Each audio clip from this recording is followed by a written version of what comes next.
Ночью проснулся, не могу пошевелить ни рукой, ни ногой. И все. Абсолютно камгаз. Ахмед Буров рассказывает, как получил первый инсульт. Сначала отказала левая рука, а дальше и вовсе не мог говорить. Мучила сильная головная боль. За всю свою жизнь мужчина получил 3 инсульта. С последним недавно попал в больницу. Медики вовремя оказали помощь. Начинают неметь пальцы. А царь уже амвявр мах эти ци ардолит, а это лучше опять так больница авука.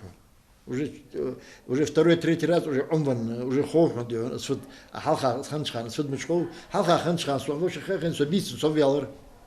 Что лорсунус? Кильки коги даляться.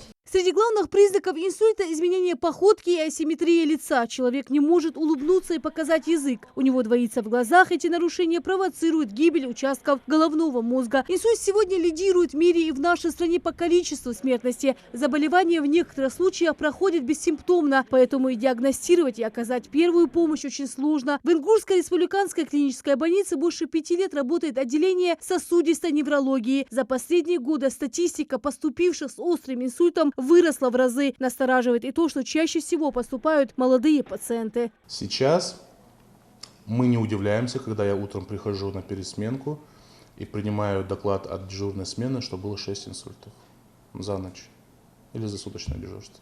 То есть 6 инсультов может абсолютно спокойно поступить за ночь.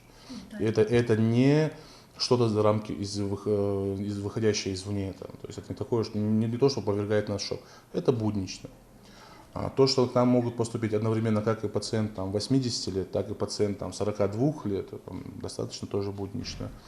Сейчас очень много инсультов. Инсульты увеличились в количестве. На статистику заболеваемости инсультом воздействовало и постковидное состояние. Медики говорят, ковид и инсульт за последние годы пандемии стали практически синонимами. Сегодня в отделении сосудистой неврологии много пациентов после перенесенного ковида. Из года в год все больше. У нас даже сегодня есть пациент, который переведен с отделения ковида, то есть после излечения там, после 2 отрицательных мазков, выявилась симптоматика инсульта. И это не единичный случай. У нас таких пациентов по статистике, штук 40, человек 40 наберется у нас таких пациентов. В группе риска пожилые, молодые люди и даже дети. Хронические заболевания и гормональные изменения также способствуют возникновению тяжелого заболевания инсульт. Естественно, все. Тут, если мы сейчас говорим о пациентах от 40 до 60, то есть молодой инсульт, но тут все те же на манеже, курильщики, алкоголь, наркоманы, люди с сахарным диабетом, малоподвижный образ жизни. Тут нужно понимать разницу между индексом массы тела и физическими нагрузками ежедневными. То есть малоподвижный образ жизни, который ведут люди, у них тоже высокий риск снижения эластичности ткани. Избежать тяжелых последствий можно. Важно соблюдать рекомендации врачей, принимать выписанные препараты, конечно, вести здоровый образ жизни, не пить, не курить и вовремя обращаться за медицинской помощью. Ищущий здоровья вдруг получил инсульт. Всегда есть какая-то подоплека. То есть его беспокоили либо какие-то боли за грудиной, либо одышка началась ни с того ни с сего, либо начало повышаться артериальное давление, головные боли. Человек идет к врачу, ему делают назначение. Он эти назначения какое-то время может быть принимать, а может вообще забросить. И потом, на фоне того, что отсутствие медикаментозной терапии, у человека как осложнением своего заболевания случается инсульт. Именно отсутствие дисциплины приема лекарств и вновь повторяющиеся стрессы приводят к повторному инсульту. Медицина не стоит на месте. Сегодня много возможностей помочь пациенту.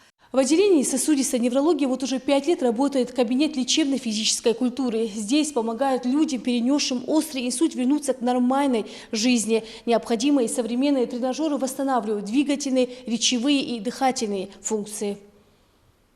Пациенты, которые сейчас здесь занимаются еще недавно, были на грани смерти. Острый инсульт спровоцировал нарушение всех жизненно важных функций. На велотренажере задействованы и руки, и ноги. Это помогает снять напряжение и привести в тонус свое тело. В зале работает как инструктор ЛФК, также у нас в штате предусмотрена ставка реабилитолога.